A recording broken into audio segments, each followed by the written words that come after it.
but she has to adopt this mindset of, I'm owed this, and you white girls need to back your ass up while I get what's owed to me.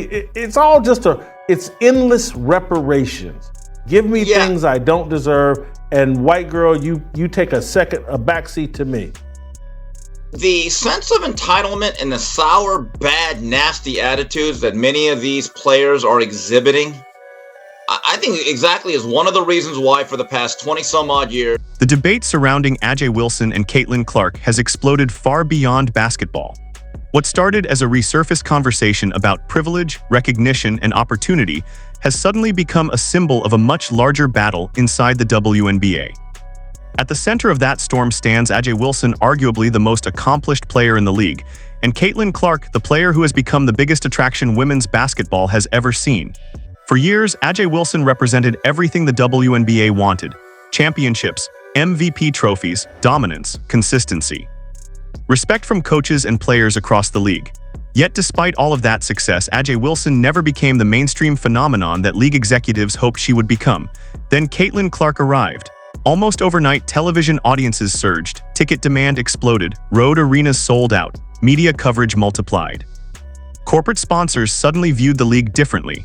Whether supporters like it or not, Caitlin Clark became the center of the WNBA universe. That reality created an uncomfortable question.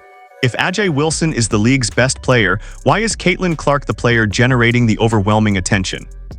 The resurfaced comments involving privilege have reignited that question. Supporters of A.J. Wilson argue that accomplishments should matter more than popularity. Supporters of Caitlin Clark argue that popularity cannot simply be dismissed when it fundamentally changes the economics of an entire league. Now those two worlds are colliding. And what makes this story fascinating is that it is no longer about points, rebounds, or championships. It is about recognition, influence, market value, and who truly drives the future of women's basketball. Gone viral now this week, but to me, it was a message being sent to Caitlin Clark of like, you want to come into our league, this is how you need to be. And I think it's a message to Nike. Again, as I talked about last week, based off the Ethan Strauss deal, A.J. Wilson has a signature shoe and logo with Nike. No one's going to buy her shoe. No one cares. But Nike's bending over backwards, trying to please. The first layer of this conflict revolves around perception. When the old comments resurfaced, many fans immediately interpreted them through the lens of Caitlin Clark's rise. Suddenly, every conversation about privilege, opportunity, and visibility became connected to Caitlin Clark, whether she was directly involved or not. That is what transformed an old discussion into a viral controversy.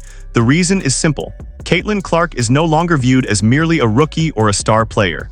Caitlin Clark has become the measuring stick for everything happening in the league. Television ratings are compared to her games. Attendance numbers are compared to her games. Merchandise sales are compared to her merchandise sales. For supporters of A.J. Wilson, this comparison feels unfair. After all, A.J. Wilson spent years establishing herself as the dominant force in women's basketball. Championships were earned, MVP awards were earned, defensive excellence was earned. Nothing about A.J. Wilson's resume happened by accident, yet the market responded differently. The arrival of Caitlin Clark created an entirely new audience. Many of those viewers were not traditional WNBA fans. Many followed Caitlin Clark from college.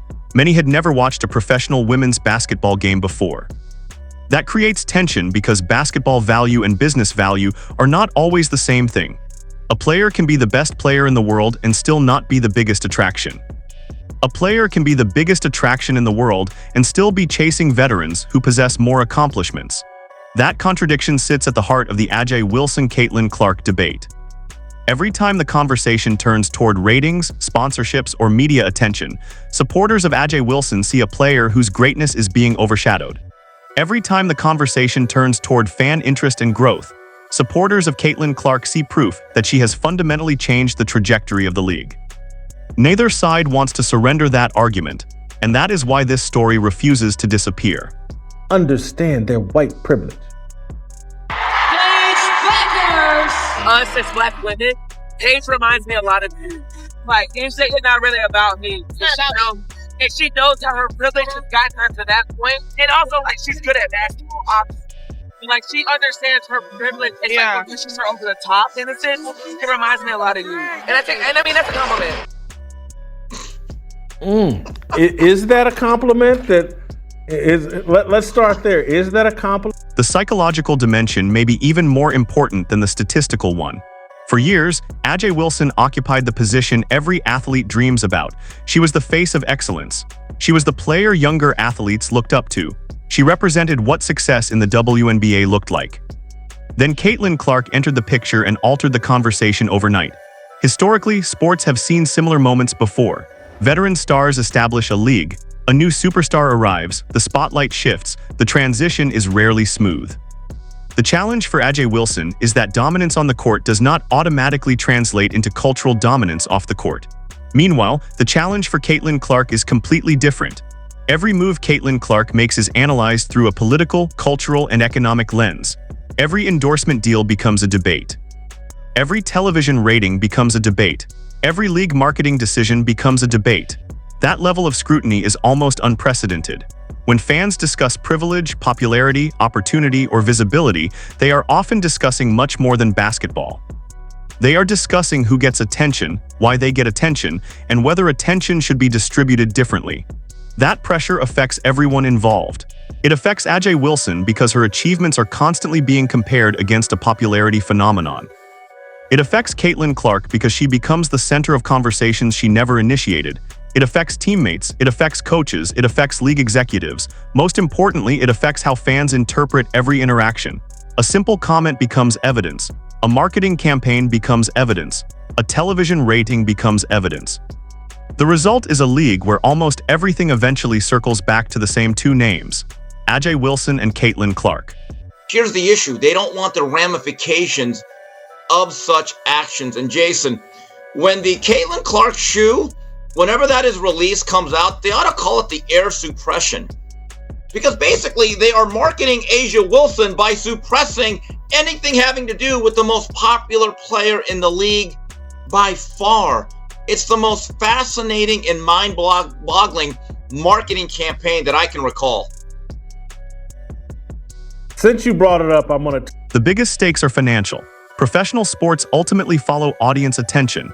That reality makes the relationship between Ajay Wilson and Caitlin Clark larger than either player individually. If Caitlin Clark continues driving record-breaking viewership, the economic structure of the league changes. Broadcast negotiations change. Corporate sponsorships change. Marketing priorities change. Expansion opportunities change. Player salaries eventually change. That is why the debate generates such strong emotions. Supporters of Ajay Wilson believe greatness should remain the foundation of recognition. They believe championships, MVPs, and elite performance deserve center stage. Supporters of Caitlin Clark believe market impact cannot be ignored. They point to audience growth and argue that influence matters because influence creates opportunity for everyone. The future of the league may ultimately require both perspectives. The WNBA needs players like Ajay Wilson because championships and elite competition establish credibility. The WNBA needs players like Caitlin Clark because massive audiences create financial growth. The challenge comes when fans treat those realities as mutually exclusive. If the league frames the situation as Ajay Wilson versus Caitlin Clark, divisions deepen. If the league finds a way to showcase Ajay Wilson's excellence while embracing Caitlin Clark's unprecedented popularity, the entire sport benefits. That balancing act may become the defining challenge of the next era of women's basketball. Because the conversation is no longer about who scores the most points. It is about who shapes the future.